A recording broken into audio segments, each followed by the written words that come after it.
आज मेरे बेटे की दूसरी शादी थी। उसके पहले शादी का क्या हुआ? मैं उसे भूल जाना चाहती थी क्योंकि वो बड़ी ही अजीब घटना थी। लेकिन आज उसकी दूसरी शादी थी। मुझे यकीन था कि वह मेरे बेटे का ख्याल जरूर रखेगी। मेरा बेटा बहुत कमा रहा था, अच्छा और बहुत ही सुंदर था।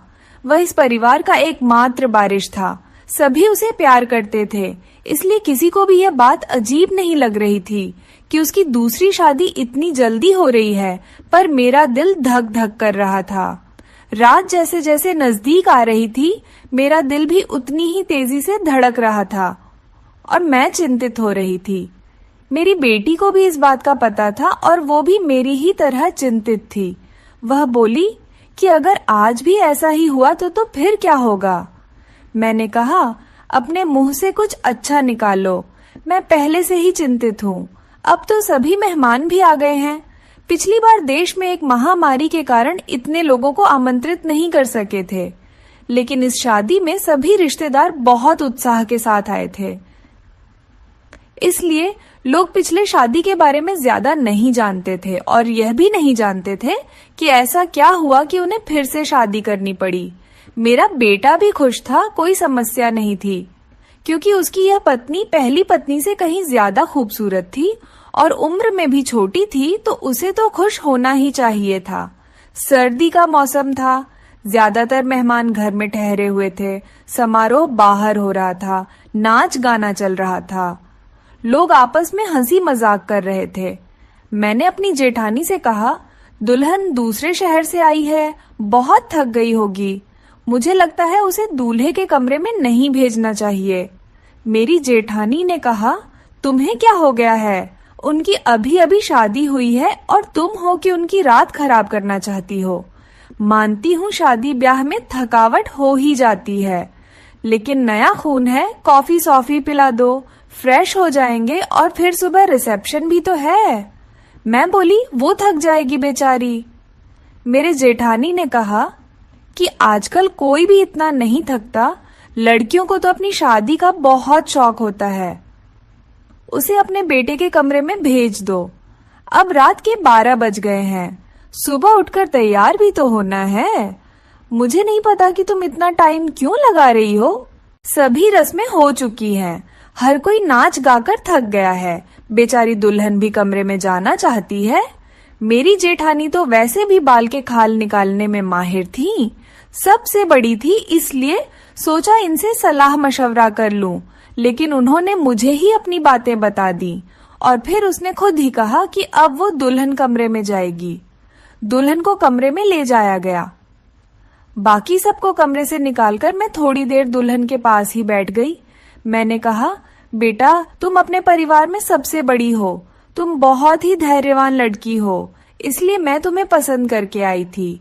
देखो बेटा, जब शादी होती है तो कुछ चीजें ऐसी होती हैं जो हमें पसंद नहीं आती, लेकिन मेरी बच्ची तुम थोड़ा सब्र करना। उसने कहा कि मुझे समझ नहीं आ रहा कि आप क्या कर रही हैं। मैंने कहा कि अगर मेरा बेटा कुछ उलटी सीधी बात करता है तो उसकी बातों पर ध्यान मत देना, कमरे की बात कमरे में ही रखना। सुबह मुझे बता देना, मैं तुम्हारी प्रॉब्लम को सुलझाने की कोशिश करूंगी। मेरी बात सुनकर वह थोड़ा घबरा गई थी कि मैं किस विषय पर बात कर रही हूँ। वह थोड़ा घबराई हुई सी बोली। फिर उसने कहा, ठीक है, मैं पूरी कोशिश करूंगी। अब इस घर के इज्जत भी मेरी इज्जत है। मैं दुल्हन का हाथ थपथपाकर बाहर आ गई। सब अपने अपने बिस्तर पर सोने चले गए थे। घर में बहुत सन्नाटा था क्योंकि सब बहुत थक चुके थे, इसलिए सब सो चुके थे। जाड़े की रातें वैसे भी शांत होती हैं, लेकिन मैं सो नहीं पा रही थी। बहुत देर बाद आखिर मैं सोने चली गई, लेकिन मेरी आंखों में नींद नहीं आ रही थी और मेरी आंखें बार बार घड़ी की ओर ही देख रही थी। काश सुबह जल्दी हो जाती तो मेरी सारी चिंताएं खत्म हो जाती। लेकिन जैसे ही 2:30 बजे मैंने एक जोरदार चीख सुनी और उसके बाद ही मुझे पता चल गया कि अब क्या होने वाला है। उसके बाद बार बार चीखें शुरू हो गई। यह एक लड़की के चीखने की आवाज थी और वह लड़की कौन हो सकती है, मैं अच्छी तरह जानती थी। सभी मेहमान भी धीरे धीरे उठने लगे थे। अचानक मेरे बेटे के कमरे का दरवाजा खुला और मेरी बहू पागलों की तरह चीखते हुई बाहर भागी। उसे पता ही नहीं चला कि उसके पास तो दुपट्टा भी नहीं है। अस्त व्यस्त कपड़ों में बाहर भागती हुई आई थी। वह घर से बाहर भाग जाना चाहती थी। जब कुछ औरतों ने उसे पकड़ लिया और कहा, बेटा क्या हो गया? अंदर क्या अनन, अपने आप को संभालो।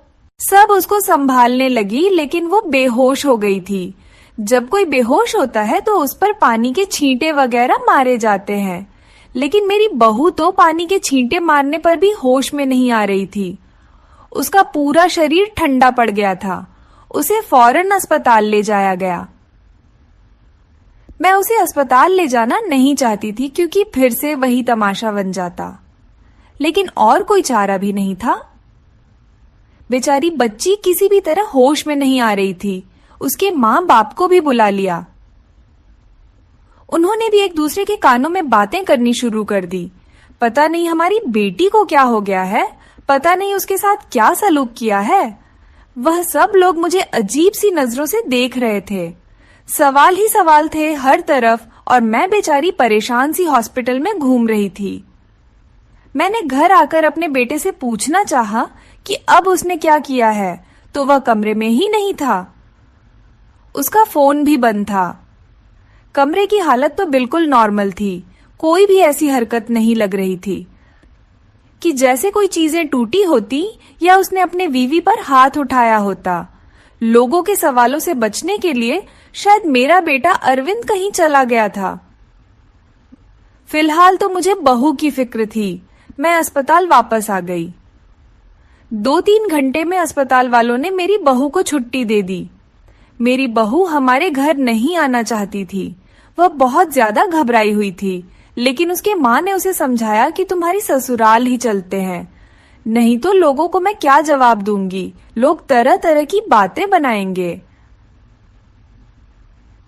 मैंने भी अपनी बहू को समझाया कि बेटा सुबह मुंह दिखाई की रस्म पूरी हो जाए, फिर अपनी माँ के घर चले जाना, मैं तुम्हें नहीं रोकूंगी। मेरी बात सुनकर मेरी बहू गुस्से में आ गई और बोली, भाड़ में गई आपकी रस्में, मैं आपके घर में एक पल के लिए भी नहीं रुकूंगी। मैं अपने घर जाऊंगी, और मुझे अपने घर जाने से ना कोई समाज रोक सकता है, ना कोई कानून।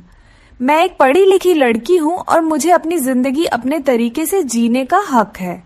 मुझे आपके बेटे के साथ एक पल भी नहीं रहना। मेरी बहू ने अपना फैसला सुना दिया था। मैं चुपचाप आंखों में आंसू लिए उसे देखती रही। ये तो पहले भी हो चुका था, जब अरविंद की पहली शादी हुई थी।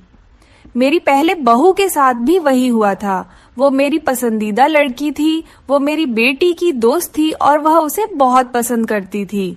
वह उसे बहुत खुशी के साथ घर लेकर आई थी। इन लोगों ने हमारा बहुत सहयोग किया था। वो एक अमीर पिता की बेटी थी। वो बहुत अच्छी लड़की थी। मुझे भी उसका घर आना अच्छा लगता था। कुछ ही दिनों में मैंने महसूस किया था कि जैसे वो अरविंद को पसंद करने लगी है, और शायद इसीलिए रिश्ता भी भेजा गया था। लेकिन शादी के बाद उसके साथ भी ऐसा ही हुआ था। शादी के पहली रात वो भी चिल्लाते हुए कमरे से बाहर भागी थी, और उसके बाद मेरे बेटे की शक्ल देखने से भी मना कर दिया था। सबने उसे बहुत समझाया कि बेटा अपनी जिंदगी के बारे में तो सोचो, लेकिन उसने कहा कि मेरी जिंदगी तो बर्बाद हो गई है। और अब इस लड़की को भी समझाया जा रहा था, लेकिन वह भी कह रही थी, अगर मैंने नहीं रहना तो मैं नहीं रहूंगी आपके बेटे के साथ। मेरा बेटा भी कोई जवाब नहीं दे रहा था। पता नहीं कहाँ चला गया था। लड़की का बाप बार बार कह रहा था कि उस व्यक्ति को बुलाओ, हम उससे पूछें कि उसे हमारी बेटी के साथ क्या किया है। अरविंद घर आ चुका था। सब उस पर सवालों की बौछार कर रहे थे, लेकिन उसने एक चुप साध ली थी, कुछ भी नहीं बोल रहा था। थक हार कर सब खामोश हो गए। लड़की के माँ बाप भी अरविंद को भला बुरा और धमका कर चले गए। वह अपनी बेटी को भी साथ ले गए। अच्छा खासा तमाशा हो गया था। सब मेहमानों के सामने हमारी नाक कट गई थी। लड़की के माँ बाप ने हमारी बेइज्जती करने में कोई कसर नहीं छोड़ी थी, लेकिन अरविंद अपने मुंह से एक शब्द भी नहीं बोल रहा था। अरविंद के पिता तो पहले ही इस दुनिया से जा चुके थे। सारी बेइज्जती मुझे अकेले ही सहनी पड़ी। घर में जमा लोगों ने भी हमें अच्छी खासी बातें सुना डाली थी। लड़के की माँ तो काबू में ही नहीं आ रही थी। वह बहुत चीख चीख कर मुझे भला बुरा कह रही थी, लेकिन उसमें उस बेचारी की क्या गलती थी। आखिर उसकी बेटी की जिंदगी तबाह हो गई थी। आज खुद को बहुत अकेला महसूस कर रही थी मैं। काश अरविंद के पिता होते तो इतनी जल्दी हिम्मत ना हारती। लोगों के तानों को मैं अकेली ही सुनती रही। अरविंद बड़ा था। अरविंद से छोटी ही मेरी एक बेटी थी जो कॉलेज में पढ़ती थी। सब लोग आपस में कानाफूसी कर रहे थे। अरविंद को लेकर तरह तरह की कहानियां बनाई जा रही थीं। कोई कह रहा था पता नहीं शायद अरविंद पागल है, तो कोई कह रहा था लगता है अरविंद दिमागी मरीज है, तो कोई कह रहा था पता नहीं उसने नई दुल्हन के साथ ऐसा क्या किया कि वह इतना ज्यादा डर गई, जितनी मुंह उतनी बातें थीं। लेकिन मेरे पास इन सब का कोई जवाब नहीं था। जब लोगों को असल वजह पता न हो तो वह खुद ही कहानियां बना लेते हैं, और खुद की बनाई हुई उल्टी सीधी कहानियां सच से कहीं ज्यादा खतरनाक होती हैं। लेकिन समस्या तो ये थी कि सच तो मुझे भी नहीं पता था कि ऐसा क्या था कि सुहागरात को ही मेरी बहुएं मेरे बेटे के कमरे से चीखते हुए भागती थी। उस लड़की ने भी तो मुझे कुछ नहीं बताया था। मैंने खुद ही अपने मन में सोचा, हो सकता है उसने अपने माँ बाप को कुछ बताया हो। सच जानने के लिए मैंने उनके घर फोन कर दिया। भले ही वो हमसे रिश्ता खत्म कर गए थे, लेकिन इंसानियत के नाते ही मैंने उसका हाल चाल लेने के लिए फोन किया। फोन लड़की की माँ ने उठाया था। मैंने पूछा, अब कैसी तबीयत है आपकी बेटी की? मेरी आवाज सुनते ही वो भड़क गई थी और बोली थी, मेरी बेटी अब तक ठीक नहीं हुई है। खबरदार जो आगे से आपने फोन किया। ये सब सुनकर मैं बहुत ज्यादा परेशान हो गई थी। मेरी पहली बहू के साथ भी ऐसा ही हुआ था। मेरी बेटी ने बताया था कि वो कम से कम 6-7 महीने तक बीमार रही थी। आखिर क्या प्रॉब्लम थी मेरे बेटे को? मुझे कुछ भी समझ नहीं आ रहा था। क्या कमी थी कि उसकी पत्नियां उससे डरकर भाग जाती थीं? अरविंद की बात करूं तो अरविंद बहुत ही सीधा साधा सा बच्चा था। बचपन से ही कम बोलने वाला था, लेकिन उसके अंदर कोई भी हरकत ऐसी नहीं थी जो अब नॉर्मल होती। अरविंद मेरी पहली संतान थी। हमने उसे बहुत ही लाड प्यार से पाला था, लेकिन हमारे इतना लाड प्यार देने से भी वो बिगड़ा नहीं था। हाँ, उसे अपनी सुंदरता पर घमंड जरूर था। वह कहता, मेरी खूबसूरती और स्मार्टनेस के आगे सब पानी भरते हैं। उसको पहनने ओढ़ने का बहुत शौक था। अच्छी अच्छी ब्रांडेड चीजें पहनता, पढ़ाई में भी अच्छा था, नौकरी भी टाइम से मिली थी। अपनी बहन के लिए भी एक जिम्मेदार भाई था। अपनी बहन श्रुति को कॉलेज लेकर जाता और वापस लेकर घर आता। घर में खर्च के लिए पैसे भी देता। कभी मुझसे ऊंची आवाज में बात नहीं करता। उसके दोस्त भी कोई ऐसे नहीं थे जो मैं कहती कि गलत संगत में पड़ गया है। कोई नशा वगैरह भी नहीं करता था। बस उसके कुछ गिने चुने ही दोस्त थे। एक सबसे अच्छा दोस्त था जो बाहर विदेश में रहता था। कभी कभी उसे फोन पर बात भी होती थी। मुझसे भी अपने दोस्त की बात करवाता था। कभी कभी वो अपने मुंह से कहता, मम्मी क्यों ना हम श्रुति की शादी इसी से कर दे, बहुत ही अच्छा लड़का है। कुल मिलाकर सब कुछ नॉर्मल ही था, लेकिन ये जो 2 बार हुआ ये बिल्कुल भी नॉर्मल नहीं था। पता नहीं मेरे बेटे में क्या कमी थी। ऐसा क्या करता था अपनी पत्नियों के साथ कि वो भाग जाती थी। दिन धीरे धीरे आगे सरकते गए। अरविंद थोड़ा नॉर्मल हो चुका था। अब घर में थोड़ी बहुत तो बात भी करने लगा था। इस बार मैंने सोचा कि अरविंद की तीसरी शादी कराऊं और ऐसी लड़की से कराऊं जो मुझे बताएं कि आखिर सुहागरात के कमरे में अरविंद ऐसा क्या करता है कि दुल्हन भाग जाती है। अरविंद की दूसरी दोनों पत्नियों से तलाक हो चुकी थी। मैं यह भी चाहती थी कि यह जो बहू आए वह मेरे घर में ही रहे, यहाँ से भागकर ना जाए। मैं किसी की जिंदगी बर्बाद करना नहीं चाहती थी, क्योंकि मैं भी एक बेटी की माँ थी और मैं ये अच्छी तरह से जानती थी कि तलाक का धब्बा एक लड़की के लिए कितनी बड़ी बदनामी होता है। मैं बहुत सोच विचार के बाद इस नतीजे पर पहुंची कि मैं अरविंद की शादी एक शादीशुदा औरत से करवाऊंगी। जिसके पहले से शादी हो चुकी हो और वह तलाकशुदा हो या फिर विधवा हो, और जल्दी ही मुझे ऐसी लड़की मिल भी गई।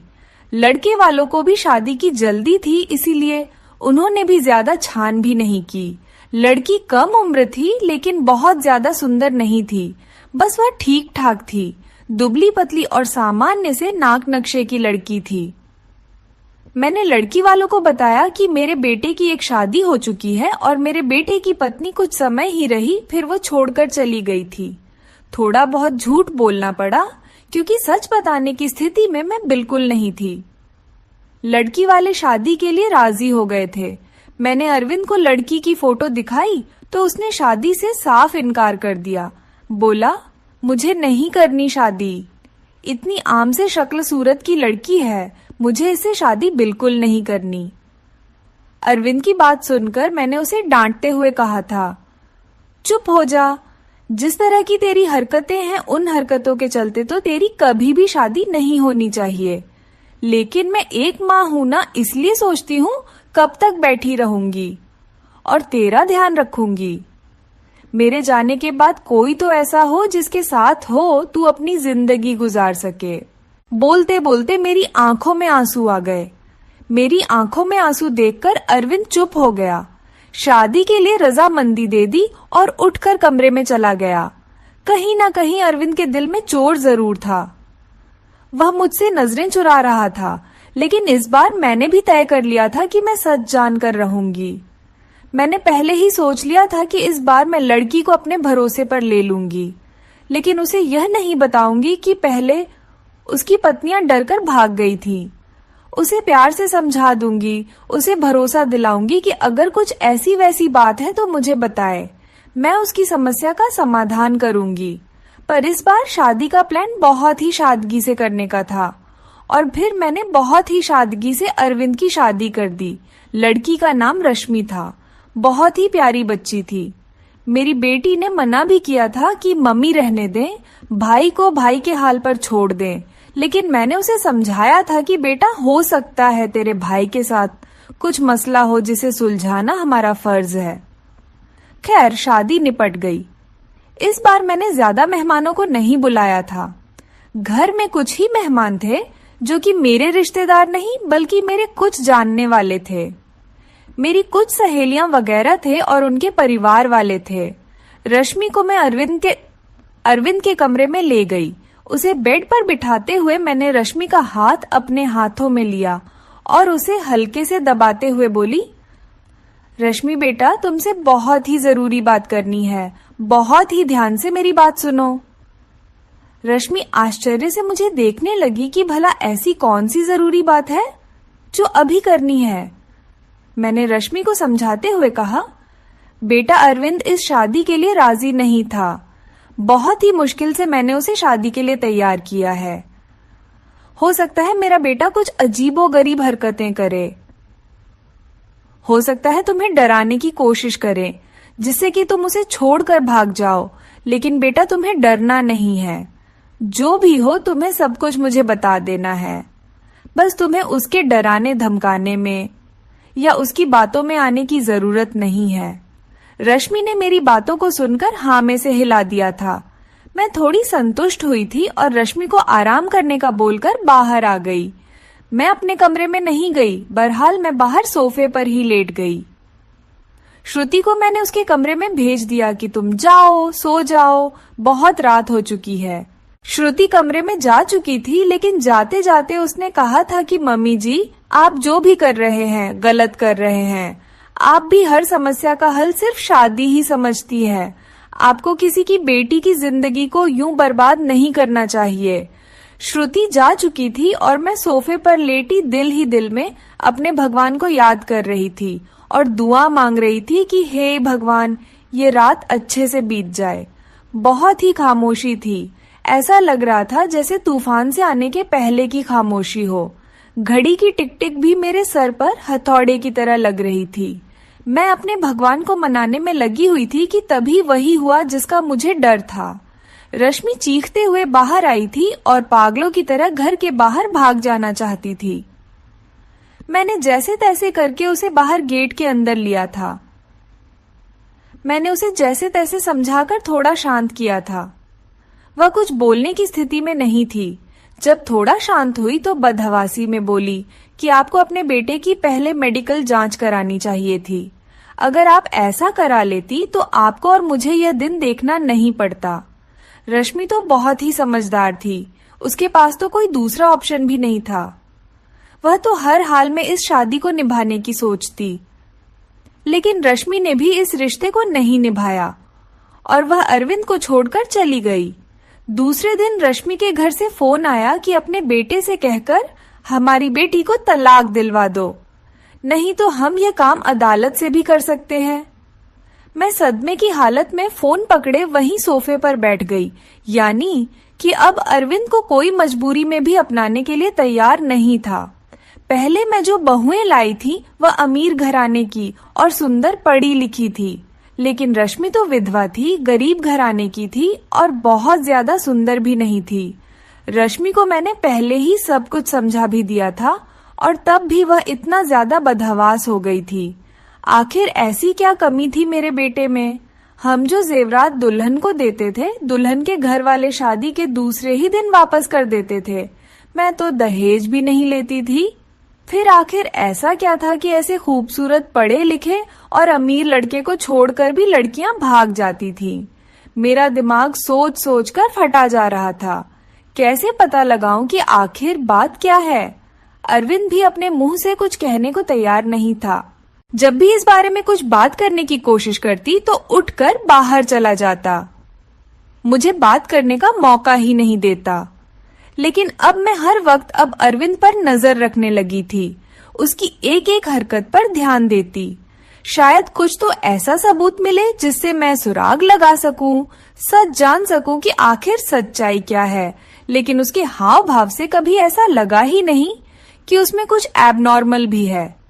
एकदम नॉर्मल लड़कों की तरह था, जैसे और लड़के होते हैं। मुझे कोई भी रास्ता दिखाई नहीं दे रहा था। एक दिन तंग आकर मैंने अरविंद के दोस्त को फोन लगाया। उसी विदेश में रहने वाले दोस्त को मैंने पूछा, नितिन, तुम तो अरविंद के इकलौते दोस्त हो जिससे अरविंद अपने दिल की सारी बातें करता है। मुझे अरविंद के बारे में सब कुछ बताओ, उसने अपने जीवन के बारे में तुम्हें जरूर कुछ ना कुछ बताया होगा।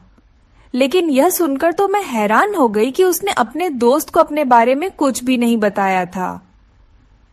और बस यही बात मुझे बहुत अजीब लगी कि उसने अपने दोस्त को यह भी नहीं बताया कि मेरी 3 शादियां हो चुकी हैं और मेरी तीनों पत्नियां मुझे छोड़कर भाग गई हैं। लेकिन उसने यह बात अपने दोस्त को नहीं बताई, जो कि उसका सबसे अच्छा दोस्त था।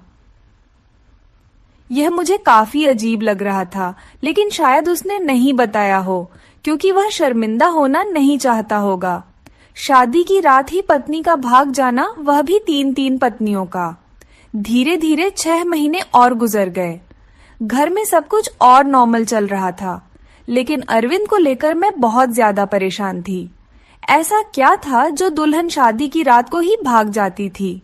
मैंने एक बार फिर से अरविंद की शादी के लिए सोचा और इस बार मैंने ठान लिया कि सच्चाई जानकर ही रहूंगी।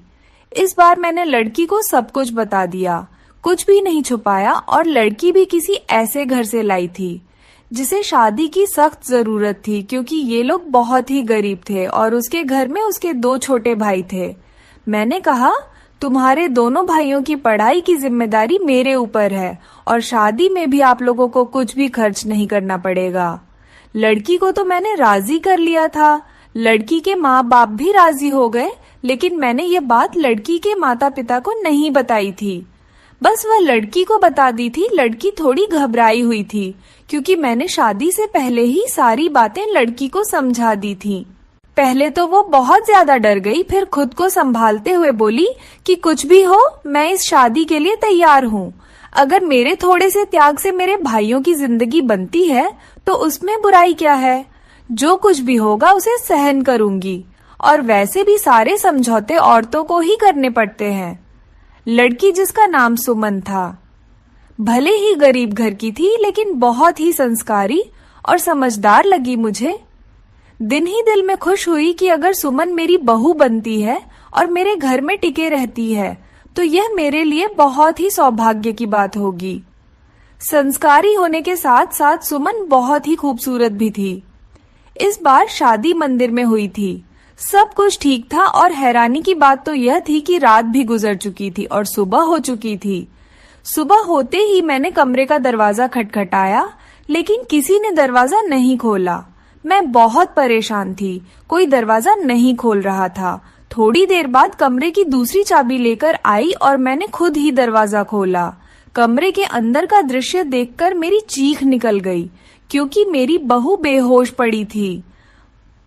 अरविंद कमरे में कहीं भी नजर नहीं आ रहा था, शायद बाथरूम में था। मैंने जल्दी से डॉक्टर को बुलाया।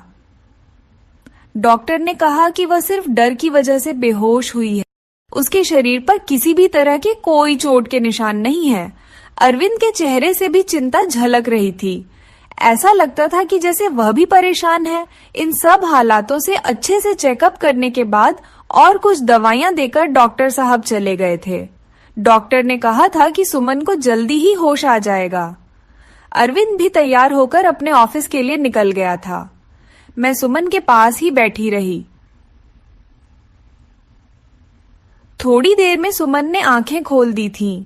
होश में आते ही वो बाहर की तरफ भागी थी, ये कहते हुए कि मुझे यहाँ नहीं रहना, मुझे अपने घर जाना है, अपने मम्मी पापा के पास। मैंने सुमन का हाथ पकड़ लिया। सुमन, तुम ऐसा नहीं कर सकती। मैंने तो तुम्हें सारी सच्चाई बता दी थी और तुम तो मान भी गई थी। फिर तुम अब ऐसा क्यों कह रही हो? लेकिन सुमन मेरी कुछ भी सुनने को तैयार नहीं थी। रोते हुए बोली, आंटी जी मुझे माफ कर दो, मैं मजबूर हूँ, मैं यहाँ नहीं रह सकती। आप बेफिक्र रहे, मैं अपने मम्मी पापा को कुछ नहीं बताऊंगी, सब कुछ हैंडल कर लूंगी। बस आप मुझे इस घर में रहने को ना कहे। लेकिन सुमन, मुझे बताओ तो सही, आखिर ऐसा क्या हुआ था? मैं सच जानना चाहती हूँ। सुमन, तुमने मुझसे वादा किया था कि तुम अरविंद की सच्चाई मुझे जरूर बताऊंगी। आंटी, अरविंद के बारे में मैं कुछ नहीं बता सकती। अगर मैंने अरविंद के बारे में बोला तो वह मुझे जान से मार देगा। मुझे अपनी जान की परवाह नहीं है, लेकिन अरविंद मेरे भाइयों को भी नहीं छोड़ेगा। प्लीज मुझे जाने दें। उसकी आंखों में विनती के ऐसे करूण भाव थे कि मैं उसे रोक न सकी। सुमन चली गई थी। मैं इंतजार कर रही थी कि अब वो कुछ ही देर में सुमन के माँ बाप का फोन आने वाला है, लेकिन ऐसा कुछ भी नहीं हुआ। शायद सुमन ने अपने माता पिता को कुछ नहीं बताया था। अरविंद की तीनों पत्नियों ने तो दूसरे दिन ही तलाक की मांग कर दी थी, लेकिन सुमन ने ऐसा कुछ भी नहीं किया था। इसका मतलब था सुमन अब भी मेरे बेटे की पत्नी थी। मैंने सोचा कि अब मैं अरविंद का चेकअप कराकर ही रहूंगी। अपने होशो हवास में तो अरविंद ऐसा कभी भी नहीं करने देता। इसलिए एक दिन मैंने अरविंद के खाने में नींद की दवाई मिला दी। अरविंद के गहरी नींद में जाते ही मैंने डॉक्टर को फोन कर दिया। डॉक्टर ने अरविंद के कुछ सैंपल लिए और यह बोलकर कि जैसे ही रिपोर्ट आती है मैं आपको बताता हूँ, डॉक्टर चला गया। और फिर मैं बेसब्री से अरविंद की रिपोर्ट का इंतजार करने लगी। अगले दिन डॉक्टर का फोन आया और उसने कहा कि अरविंद एकदम नॉर्मल है, उसकी सारी रिपोर्ट्स नॉर्मल आई हैं। यह सुनकर तो मेरे आश्चर्य की कोई सीमा ही नहीं थी। अगर अरविंद नॉर्मल है तो शादी के पहले ही रात में उसकी पत्नियां क्यों भाग जाती हैं? सोच सोचकर मेरा दिमाग फटने लगा। कुछ सोचकर मैं सुमन के पास गई। सुमन के माता पिता ने मेरी बहुत इज्जत की। शायद उन्हें सच्चाई का पता नहीं था। उन्हें लगता था कि मैं उनकी बेटी को घर ले जाने के लिए आई हूँ।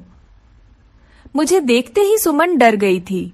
वह हम लोगों के साथ ज्यादा नहीं बैठी और अंदर कमरे में चली गई। मैं भी सुमन के पीछे पीछे उसके कमरे में आ गई। मुझे देखते ही सुमन बोली, आंटी जी, मैंने आपको पहले भी कहा था कि मैं आपके घर में नहीं रह सकती, फिर आप मुझे लेने क्यों आई हैं? मैंने सुमन को बहुत ही प्यार से अपने पास बिठाया और उसके सामने हाथ जोड़ते हुए बोली, सुमन, मेरी उम्मीद की आखिरी किरण अब तुम ही हो। तुम्हें मुझे बता सकती हो कि या फिर मेरे बेटे में क्या कमी है। एक मजबूर माँ तुमसे हाथ जोड़कर विनती करती है, प्लीज मना मत करना। मेरी आंखों में आंसू और मेरे जुड़े हुए हाथ देखकर सुमन ने मेरे हाथों को थाम लिया और बोली, आंटी जी मैं मजबूर हूँ, प्लीज आप मेरे सामने हाथ मत जोड़े। जब सुमन किसी तरह सच्चाई बताने के लिए राजी नहीं हुई तो फिर मैंने सुमन से कहा, ठीक है, तुम अपने मुंह से कुछ मत बताओ, मैं खुद अपनी आंखों से देख लूंगी, लेकिन तुम मेरी मदद तो कर ही सकती हो ना। तुम आज रात के लिए मेरे बेटे के कमरे में फिर से रुक जाओ, मैं सारी सच्चाई अपनी आंखों से देख लूंगी। पहले तो सुमन डरती रही, लेकिन मेरे बहुत समझाने पर कि मैं तुम्हारे साथ रहूंगी, तुम्हें कुछ नहीं होगा, वो मान गई थी। मैं सुमन को अपने घर ले आई। सुमन के माता पिता ने बहुत ही खुशी से अपनी बेटी को विदा किया था। एक बार फिर से सुमन को दुल्हन बनाकर मैंने अरविंद के कमरे में बैठा दिया। अरविंद को मैंने पहले ही फोन कर दिया था कि सुमन घर आ गई है, तुम भी ऑफिस से जल्दी आ जाना। आज मैं घर पर नहीं मिलूंगी, तुम्हारी मौसी की तबीयत खराब है, वहां जा रही हूँ और रात भर वहीं रहूंगी। मेरी बात सुनकर अरविंद ने सिर्फ हू में जवाब दिया था और फोन काट दिया था। मैं अरविंद के कमरे में ही छुपकर बैठ गई। आज सब कुछ मैं अपनी आंखों से देख लेना चाहती थी। कुछ ही देर में दरवाजा खुला था और अंदर कमरे में अरविंद दाखिल हुआ। उसने एक नजर सजी सवरी बैठी सुमन पर डाली थी और बिना कुछ कहे बाथरूम में घुस गया था। सुमन डरी सहमी सी बैठी थी कि जैसे अब भी उठकर भाग जाएगी। मैं भी सांस रोके आने वाली सिचुएशन के लिए खुद को तैयार कर रही थी कि तभी अचानक बाथरूम से किसी औरत के चीखने की आवाजें आने लगी। आवाजें सुनते ही सुमन बेड से नीचे उतरकर खड़ी हो गई थी। डर से वो थर-थर कांप रही थी। मैं भी हक्का बक्का सी खड़ी थी। अंदर तो अरविंद गया था, फिर ये औरत की आवाज क्यों? तभी अरविंद बाहर निकला और अरविंद को देखते ही मैं बेहोश होते होते बची। उसने अपना हुलिया एकदम से बदल लिया था। उसने औरतों जैसे कपड़े पहन रखे थे, बहुत ही बेहुदा सा, या यूं कहिए कि बहुत ही डरावना सा मेकअप कर रखा था। आंखों में जैसे खून उतरा हुआ था। आवाज भी लड़की की तरह ही निकाल रहा था। तुमसे मना किया था, मेरी जिंदगी में दोबारा मत आना। तुमने मेरी बात नहीं मानी, अब तुम अपनी मौत की खुद जिम्मेदार होगी। बहुत ही भयानक हंसी हंसता हुआ अरविंद सुमन की तरफ बढ़ा था। सुमन चीख मारती हुई मेरे पास आ गई थी। मैं भी बाहर आ गई थी और अरविंद को रोकने की कोशिश कर रही थी। अरविंद, क्या हो गया है तुम्हें? तुम होश में तो हो? अरविंद ने मुझे जोर से धक्का दिया था। कौन अरविंद? प्रमिला नाम है मेरा। मौका देखकर सुमन कमरे से भागी थी। इससे पहले अरविंद फिर से मेरे पास आता। मैं भी कमरे से बाहर निकली और कमरे को बाहर से बंद कर दिया। अरविंद के भयानक हंसी मुझे बाहर तक सुनाई दे रही थी। मैं डरी सहमी सुमन को अपने सीने से लगा रही थी। हालांकि मैं खुद भी बहुत ज्यादा सकते में थी और डरी हुई थी। आंटी जी, मुझे नहीं मारना है, अरविंद मुझे जिंदा नहीं छोड़ेगा। उसने मुझसे कहा था अगर मैंने किसी को कुछ बताया तो वो मुझे मार डालेगा, साथ में मेरे भाइयों को भी। मुझे और मेरे भाइयों को बचा लो आंटी जी। कुछ नहीं होगा सुमन, शांत हो जाओ, मैं सब कुछ संभाल लूंगी। मेरा दिमाग थोड़ा थोड़ा काम करना शुरू किया तो सबसे पहला ख्याल मेरे दिल में यही आया कि शायद अरविंद पर किसी भूत का साया है। सुमन को मैंने अपने रूम में ही सुला लिया था। सुबह उठते ही सबसे पहले मैंने अपने फैमिली डॉक्टर को फोन किया था। 8 बजे डॉक्टर हमारे घर पर थे। मैंने उन्हें सारे हालात से अवगत कराया। साथ ही मैंने डॉक्टर से यह भी कहा कि मुझे लगता है अरविंद पर किसी भूत का साया है। मेरी बात सुनकर डॉक्टर ने कहा था, मुझे नहीं लगता यह किसी भूत का साया है, मुझे तो अरविंद एक दिमागी मरीज लगता है। उस पर पागलपन के दौरे पड़ते हैं। ऐसे मरीज किसी मूवी या किसी कहानी में डूब जाते हैं और उसी के कैरेक्टर में खुद को उतार लेते हैं। लेकिन आप टेंशन ना लें, इस मर्ज का इलाज है अपनों के प्यार से और कुछ दवाइयों के जरिए मरीज ठीक हो जाता है।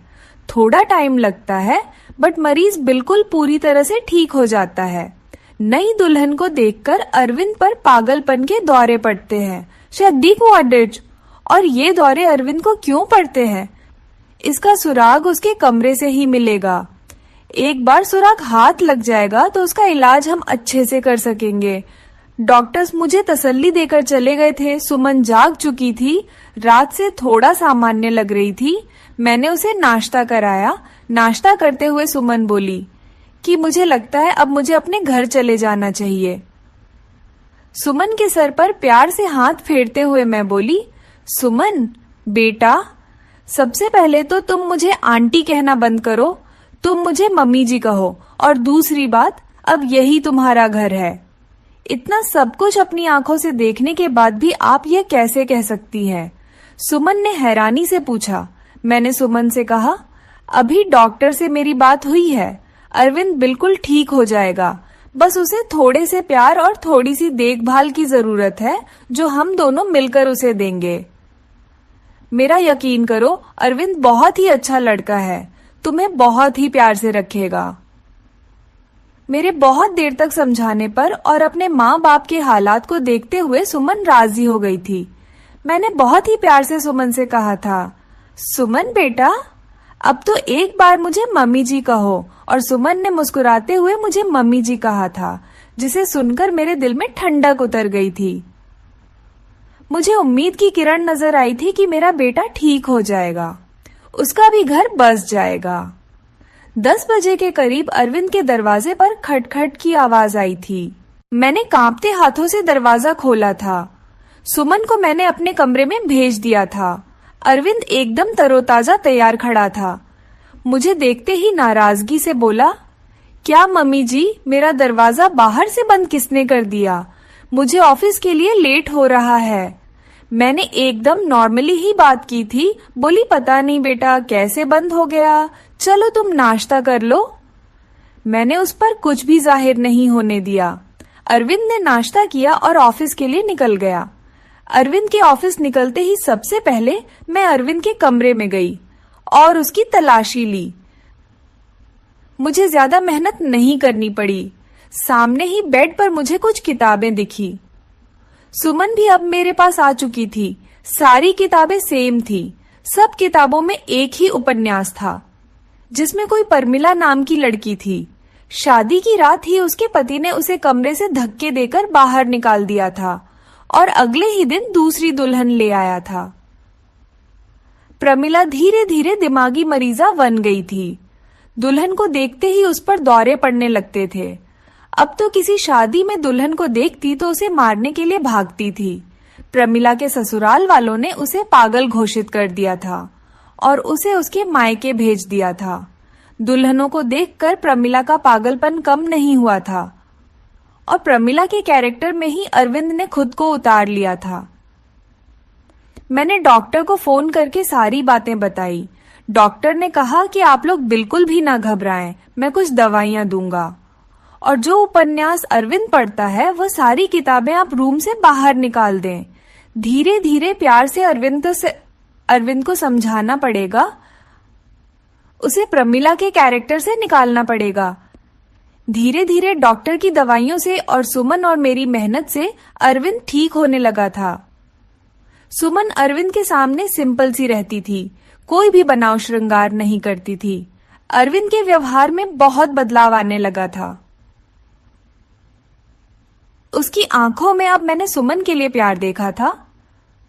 सुमन कहीं भी जाती अरविंद की निगाहें उसका पीछा करती थीं। अरविंद का इलाज चलते आज 3 महीने हो चुके थे। सुमन ने जैसे मेहनत और लगन से मेरा साथ दिया था, उसकी मैं कायल हो गई थी। कोई बहुत ही अच्छे कर्म किए होंगे जो मुझे सुमन जैसी बहू मिली। सुमन अब भी मेरे साथ मेरे कमरे में ही सोती थी, लेकिन आज मैंने सोच लिया था कि सब कुछ फाइनल हो जाना चाहिए। मुझे पूरा विश्वास है कि अब अरविंद बिल्कुल ठीक हो चुका है। मैंने सुमन से कहा कि सुमन, आज तुम्हें आखिरी कदम और उठाना पड़ेगा। इसके बाद तुम्हारी जिंदगी में खुशियां ही खुशियां होंगी। सुमन नासमझी से मेरी तरफ देखने लगी। फिर मैंने उसे समझाया कि सुमन, आज तुम्हें दुल्हन बनकर अरविंद के कमरे में बैठना होगा। मेरी बात सुनकर सुमन डर गई थी, लेकिन फिर जल्दी ही संभल भी गई। शायद उसे भी यकीन था कि अरविंद अब ठीक हो चुका है। वह भी अरविंद की प्यार भरे नजरों को समझ चुकी थी। सुमन, तुम्हें डरने की कोई जरूरत नहीं। तुम दरवाजा खुला रखना। दरवाजे के बाहर ही मैं खड़ी रहूंगी जब तक कि तुम दोनों के बीच में सब कुछ ठीक नहीं हो जाता। जैसे ही तुम्हें कुछ गलत लगे तो फौरन बाहर भगा आना। रात को अरविंद के आने से पहले ही मैंने सुमन को दुल्हन की तरह सजाया। अरविंद के बेड को भी बहुत ही खूबसूरती से सजाया था मैंने। अरविंद के आने का टाइम हो गया था। मैंने सुमन को सजे सजाए बेड पर बिठा दिया और बाहर आ गई। थोड़ी देर में अरविंद भी आ चुका था। खाना खाते हुए अरविंद की निगाहें इधर उधर कुछ ढूंढ रही थीं। मैं समझ गई थी कि अरविंद किसे ढूंढ रहा है, लेकिन मैं अनजान बनी रही। कुछ देर में अरविंद खुद ही बोला, मम्मी, सुमन कहीं दिखाई नहीं दे रही, क्या कहीं गई हुई है? मेरे बोलने से पहले ही श्रुति बोल पड़ी, मैया, भाभी तो आपके ही। इससे पहले कि श्रुति अपनी बात पूरी करती, मैंने उसे चुप करा दिया। मैंने मुस्कुराते हुए कहा, अरविंद, तुम पहले खाना खत्म करो, उसके बाद अपने कमरे में जाओ तो तुम्हें अपने सवाल का जवाब मिल जाएगा। खाना खाने के बाद अरविंद अपने कमरे में चला गया। मेरा दिल जोरों से धड़क रहा था। अब पता नहीं क्या होने वाला है। हे भगवान, सब कुछ ठीक हो। मैं भी अरविंद के पीछे पीछे चली और बाहर गेट पर ही रुक गई। मैं अंदर कान लगाकर सुनने की कोशिश कर रही थी कि अंदर सब कुछ ठीक तो है। खड़े खड़े मुझे काफी देर हो गई थी, लेकिन अभी तक अंदर शांति थी। और फिर कुछ ही देर में मुझे सुमन और अरविंद की सरगोशियां सुनाई देने लगी, लेकिन प्यार में डूबी हुई सरगोशियां। मैं मुस्कुरा दी। मेरे अंदर तक को सुकून उतर गया। मैंने मन ही मन भगवान को धन्यवाद दिया और अपने कमरे में आ गई और सुकून से लेट गई। सुबह मेरी आंख देर से खुली। जल्दी जल्दी उठकर किचन की तरफ भागी तो सुमन को किचन में पहले से मौजूद पाया। मुझे देखकर सुमन के चेहरे पर मुस्कुराहट आ गई। सुमन की झुकी हुई नजरें और शर्मीली मुस्कुराहट से ही मैं पहचान गई कि सब कुछ ठीक है। मैंने प्यार से सुमन के माथे को चूमते हुए कहा, सुमन बेटा, तुम इतनी सुबह किचन में क्या कर रही हो? सुमन थोड़ा शर्माते हुए बोली, मम्मी जी, वह अरविंद को कॉफी चाहिए थी, वही बना रही थी। सुमन को कॉफी बनाता छोड़कर मैं बाहर हॉल में आ गई और सोफे पर बैठकर मैंने आंखें बंद कर ली। आज मेरे अरविंद के और सुमन के जीवन में खुशियां ही खुशियां थीं। भगवान मेरे परिवार को किसी की नजर ना लगे। तो दोस्तों, आपको हमारी ये कहानी कैसी लगी कमेंट बॉक्स में जरूर बताना। पसंद आई हो तो प्लीज लाइक करना। तो चलिए अगले वीडियो मिलते हैं, तब तक नमस्कार।